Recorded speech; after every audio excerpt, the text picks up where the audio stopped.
Butch Dill, Associated Press. The Tom Thibodeau era in Minnesota ended Sunday, and with him died a trend. The hybrid head coach, basketball operations chief, Thibodeau is the last of his breed, an agent told Bleacher Report. No one is going to hire a coach in that dual role again. The Minnesota Timberwolves, 19-21, hired Thibodeau before the 2016-17 season to not only run the team from the bench but also the front office, with the title of President of Basketball Operations.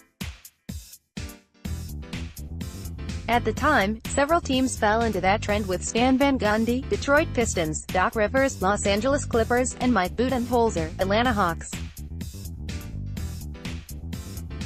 Only Rivers remains, but he relinquished his executive title in August 2017. Adrian Wojnarowski at Widgest. Minnesota GM Scott Layden will remain in place for now, but his future is uncertain. Fred Hoiberg and ESPN analyst Chauncey Billups have been discussed internally as possible candidates for GM or head coach, per sources. Hoiberg appears focused on a return to NBA coaching. The concept was popularized by Greg Popovich's success in San Antonio with the Spurs.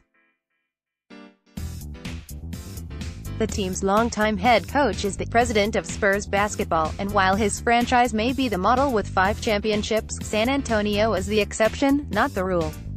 And general manager R.C. Buford makes personnel calls for the team as well. Other teams have learned the hard way that a coach shouldn't be making the long-term basketball decisions. A coach has to focus on their next win. A general manager has to think 3 to 4 years down the line, one NBA executive said. Part of that is sacrificing the short term for sustained success. The process, to borrow a term from the Philadelphia 76ers, of rebuilding a team's roster can take many years. A franchise may have to strip out bad contracts while hitting the draft multiple times to acquire talent. Even the best young prospects need a few seasons to develop. The cliché that coaches are hired to be fired is based on truth. Popovich has been coaching the Spurs since 1996. Both Rick Carlisle, Dallas Mavericks, and Eric Spoelstra, Miami Heat, have helmed their respective benches since 2008. But dating back to Terry Stotts' hiring by the Portland Trail Blazers in 2012, 26 of 30 teams have changed head coaches. 12 have been fired since 2016. Hannah Fosline, Getty Images. To execute a vision, a front office needs more time, and that's a true bottleneck. An 82-game schedule is taxing on the players, but coaches put in significantly more hours, from game planning for the next opponent to watching film of the team's most recent battle. Head coaches need to manage up to 17 players and a staff of assistant coaches while organizing practices and shoot-arounds.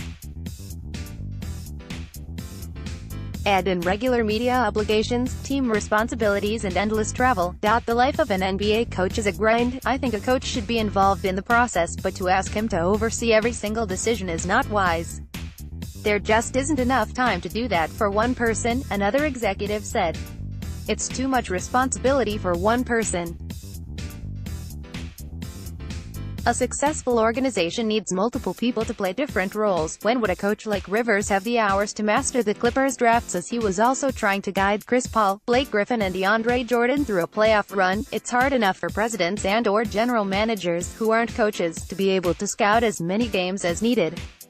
It's tough for them to make calls on personnel decisions at times. I couldn't imagine putting a coaching gig on top of that, the executive said. Can he even attend any college or international games for scouting purposes? A degree of delegation is needed in any organization, but a dual-role coach's focus is spread too thinly to consistently succeed at both. Rivers and the Clippers didn't find any long-term fits in the draft during his tenure. Van Gundy and Thibodeau were unable to build contenders. Budenholzer's Hawks won 60 games in 2014-15. He was promoted to general manager the following summer, and their wins decreased yearly, 48, 43, 24, until he and the team parted ways. Also important in a front office is a diversity of opinion. In everything a coach needs to deal with over the course of a season, a separate general manager has the room to seek additional perspective from both inside and outside the organization. The Spurs do it. It isn't an acceptable answer. Popovich has Buford, who is among the best in the business. If Scott Layden was tasked in the Buford role as Thibodeau's general manager, the duo's track record is not impressive. Ronald Cortez, Getty Images. Obviously, Thibodeau was let go because owner Glenn Taylor wasn't satisfied with his tenure. As coach of the Timberwolves, Thibodeau won 97 games against 107 losses, 47.5%, with one playoff run, last year's loss, and 5 games to the Houston Rockets.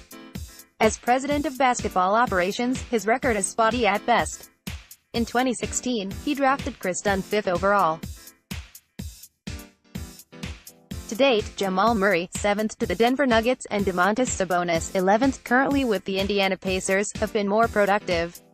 Thibodeau also overpaid Gorgui Dieng with a 4-year, $62.8 million contract extension. The following year, Thibodeau executed a blockbuster draft day deal to land Jimmy Butler from the Chicago Bulls, sending Zach LaVine, Dunn and Lauri Markkanen, 7th, while Minnesota got back the 16th overall pick. It drafted Justin Patton, who couldn't stay healthy and was eventually a throw-in when Thibodeau traded a disgruntled Butler to the Philadelphia 76ers for Robert Covington, Dario Saric and Jared Bayless this past November. In simple terms, he traded LaVine, Dunn and the 7th pick in 2017 for one short playoff appearance, a fractured locker room, and in the end, Covington and Saric. Other moves included signing veterans like Jeff Teague, Taj Gibson and Jamal Crawford, since departed, and trading Ricky Rubio to the Utah Jazz for a first-rounder, yielding Josh Okogie, 20th in 2018. He also gave Andrew Wiggins and Karl Anthony Towns max extensions, a significant investment in two young players who have yet to show they can win together consistently.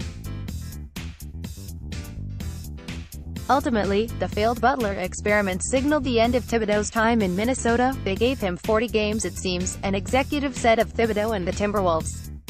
Even though the team still has a shot to make the playoffs, just 2.5 games behind the 8th-place Los Angeles Lakers, 22-19, they'll have to make their run with interim coach Ryan Saunders. Thibodeau is well respected as one of the better defensive coaches in the league, even if that was never quite the forte of the young Timberwolves. He'll eventually get a chance to run another team from the bench, but not in the front office, and certainly not simultaneously. Email Eric Pincus at eric.pincus@gmail.com and follow him on Twitter at ericpincus.